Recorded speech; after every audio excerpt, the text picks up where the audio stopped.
আজই ডাউনলোড করুন আর এনজয় করুন আপনার পছন্দের শো।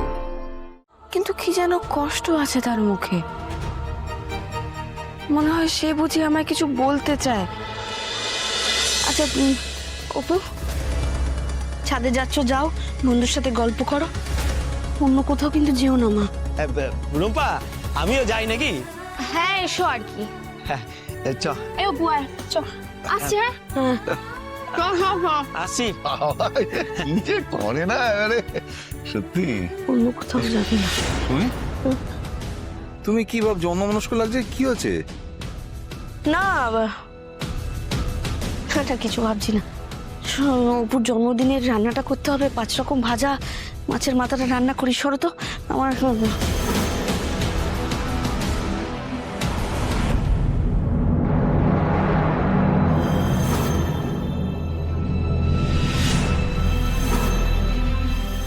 রাজনন্দিনীর মৃত্যু আর অপর্ণার জন্ম একই দিনে।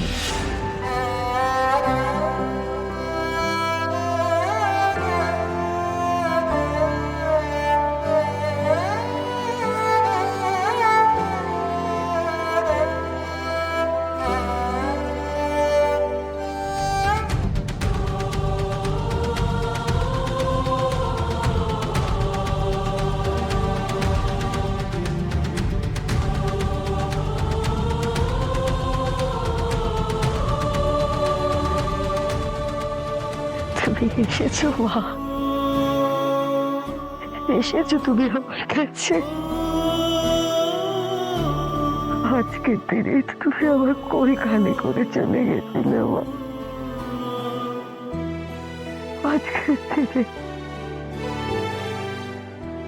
দেখো দেখো, আজকের দিনে আমি জানতে পেরেছি যে তুমি আমার কাছে ফিরে এসেছো। আমার কোনো দুঃখ নেই, কোনো দুঃখ নেই। আমার মন আর খালি থাকবে না তোমার জন্যে। তুমি তো চলে এসেছো আমার কাছে, তাই না বলো?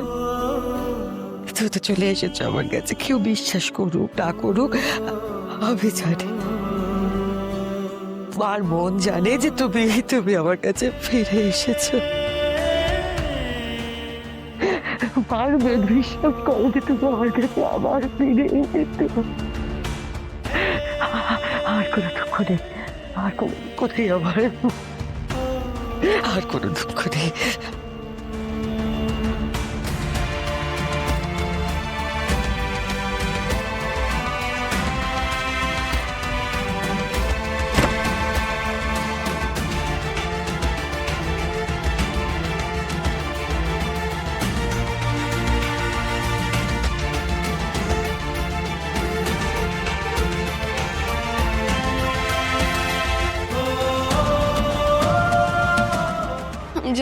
আমি জানি না, আমি কিচ্ছু বুঝতে পারছি না। আমার মাথা কাজ করছে না, সব আরে এরকম ভাবে বললে তো আমরাই বুঝতে পারছি না।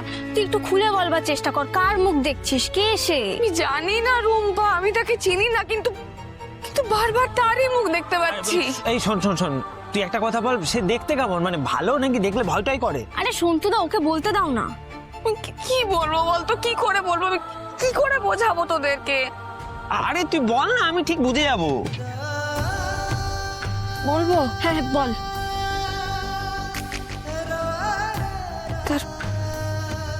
তার মুখটা যেন একেবারে দুর্গা প্রতিমার মতন, কিন্তু কি যেন কষ্ট আছে তার মুখে। মনে হয় সে বুঝি আমায় কিছু বলতে চায়। মাঝে মাঝে মনে হয় সে মারাত্মক আত্মবিশ্বাসী,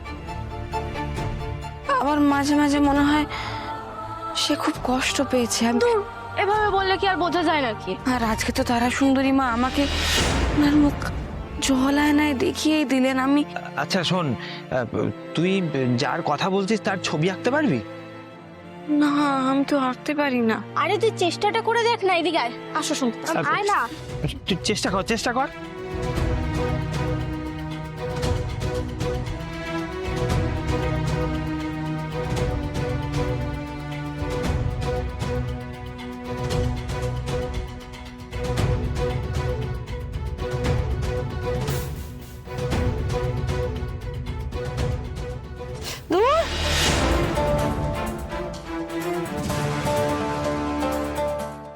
একটা আমায় করতেই হবে, জানতেই হবে এটা কার মুখ, কেন আসছে আমার কাছে বারবার।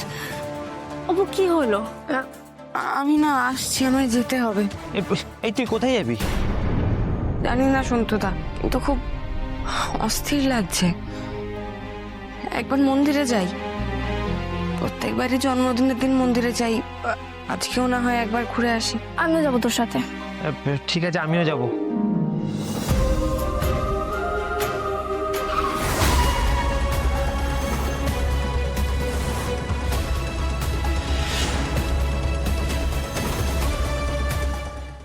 এ সুমি, বলছি শোনো না, অপু তো তোমার সাথে মন্দিরে যেতে পারতো গো, হঠাৎ করে এখন চলে গেল কেন? তো আমিও জানি না, হবে হয়তো ওর মনটা অস্থির তো, ওই জন্য গেছে। তুমি চিন্তা করো না, সন্তু রুম্পা তো গেছে। বাড়িতে কেউ আছেন? ডেলিভারি আছে। ডেলিভারি? কে পাঠালো গো? দেখো না। কে কে পাঠিয়েছে ভাই? সেটা তো আমি জানি না, আমি ডেলিভারি করতে এসেছি। নিন স্যার। হ্যাঁ, দিন দিন। এই দেখো না, কিছু লেখা টেখা আছে কি না, আরে কে বাবা, পাঠিয়েছে? অপু জন্মদিন না, জন্যই হয়তো পাঠিয়েছে। খুব সুন্দর ফুলটা।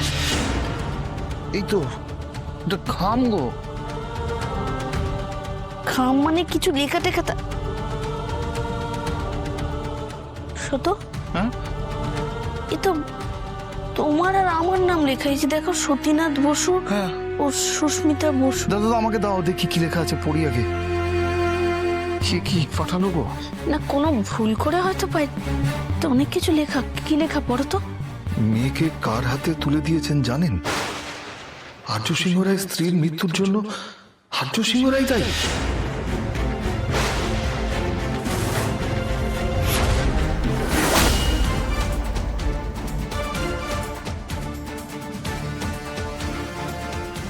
ঠাকুর, বারবার বারবার সবকিছু এরকম, আমার বারবার কেন এরকম অস্থির লাগছে ঠাকুর? সব এলোমেলো হয়ে যাচ্ছে ঠাকুর। আমার একটু শান্তি দাও ঠাকুর, আমার একটু শান্তি দাও। আমি কিচ্ছু বুঝতে পারছি না, আমার একটু পথ দেখাও ঠাকুর। অপু, অপু এরকম করিস না, অপু, সব ঠিক হয়ে যাবে অপু। আমি এতদিন এমনটাই ভাবতাম শুনতাম, কিন্তু কিছু ঠিক হচ্ছে কোথায়? আরে অপু, এত ঘাবড়ে যাচ্ছিস কেন? আরে একটা কথা আছে না, ওই সপুরে মেয়া ফলে, দেখবি শেষ অব্দি সব ভালো হবে। আমি এতদিন এমনটাই ভাবতাম সন্তুদা, কিন্তু যত দিন যাচ্ছে সবকিছু আরো আরো জটিল হয়ে যাচ্ছে। অপু, তুই ঠাকুরকে ডেকেছিস তো, দেখবি ঠাকুরই তোকে ঠিক পথ দেখাবেন। এমনটাই যেন হয় ঠাকুর।